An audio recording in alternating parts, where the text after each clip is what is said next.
Hello again. I'm Walt, the Realtor with Coldwell Banker in Springfield, Missouri.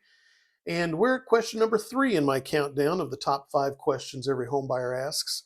We've already talked about credit scores and down payments. So if you missed those, check out the link up in the top right corner of this screen here to get caught up.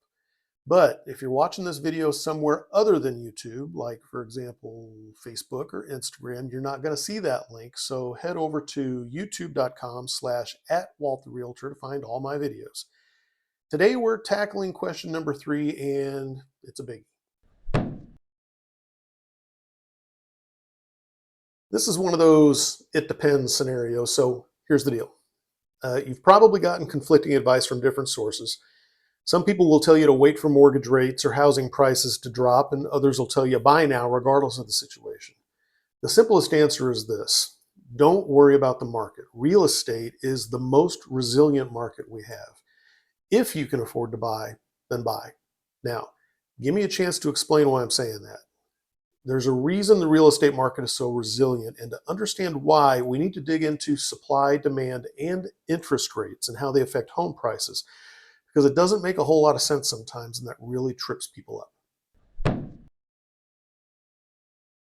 First of all, when housing supply goes down, meaning there are fewer homes for sale, prices go up. That's simple economics. But here's the twist.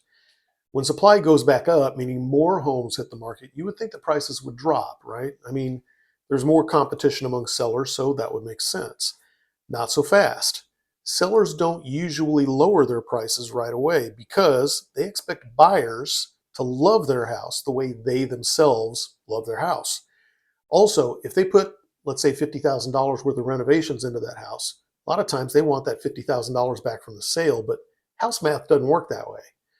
That's why so many sellers won't budge on price until they're starting to feel kind of desperate about getting that house sold. They'll wait and they'll wait. And then finally, if the house sits for too long, well, first they blame their realtor, but eventually they drop the price. And the interesting thing is that when you drop the price on a house you're trying to sell, it actually makes you look a little more desperate, which in turn invites offers even lower than your new asking price. And then they really get mad at their realtor. Now, as a realtor, I can tell you it's really common that we warn a seller that they're pricing their house too high. And when we tell them that, sometimes we're wrong, but we're usually right. And the seller never likes to hear it. So the same thing happens with buyer demand. When demand rises, like when suddenly everybody's trying to move at the same time, prices go up. But when buyer demand drops off, a lot of sellers won't admit, hey, maybe we're overpriced for this market. Now they'll dig in, they'll hold out, sometimes for months before they finally accept reality. So in regard to supply and demand, prices go up fast, but they don't usually come down until those sellers get desperate. So let's throw interest rates into the mix, just to make it interesting. When rates go up, monthly payments go up, and guess what? Buyer demand drops as a result. And we've already established that sellers are slow to drop prices when demand drops. On the flip side, when rates go down, buyers flood back into the market, meaning demand goes up and prices jump up really fast. So if you're sitting on the sidelines thinking, I'm going to wait until prices drop or I'm going to wait until interest rates drop, I hate to break it to you, but it almost never works out the way people think it will. Because when one thing improves, usually there's something else that shifts to try to cancel it out. And because home sellers are emotionally tied to the sale of their property, home prices tend to do one of two things. They go up really quickly or they go up more slowly. Occasionally they'll stay flat, but you'll almost never see home prices really drop unless we're having some sort of a crisis, financial crisis. So if you have enough cash set aside to buy a house by writing a personal check or handing them a bag of money, a financial crisis is a great time to do that.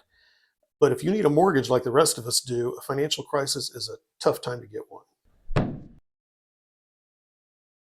So at the top of this video, when I said real estate is the most resilient market we have, this is what I'm talking about. The market is almost always moving up, occasionally sideways, but it usually takes a crisis to get the market to drop, which means if you're a homeowner, you get the benefits of that resiliency.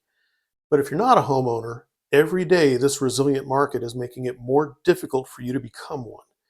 That's why I say if you can afford to buy a house, buy a house. Trying to time the market is a lot like trying to catch a falling knife. You're probably just going to cut yourself. So this might not have been the news you were hoping to hear, but I hope you found it helpful regardless. And if you did, please give it a like so YouTube will know to share it with other folks just like you. Question number 2 will be on its way next week, so keep an eye out. Once it's available, I'll add a link to it at the end of this video, but if the link's not there, it means I haven't posted the video yet. So subscribe to the channel and click the notification bell to get a reminder when it's posted.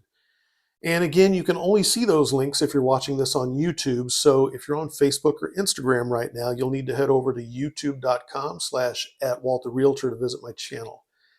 And if you have any questions about the real estate market that I didn't address here, leave me a comment so I can get you taken care of. And if you'd like to schedule a time to get together or chat on the phone, click the QR code on your screen. That'll take you to my website, walttherealtor.com. All my contact information is there, and I'm always happy to help. I'm Walt the Realtor with Coldwell Banker here in Springfield, Missouri. Thanks for watching. See you next time.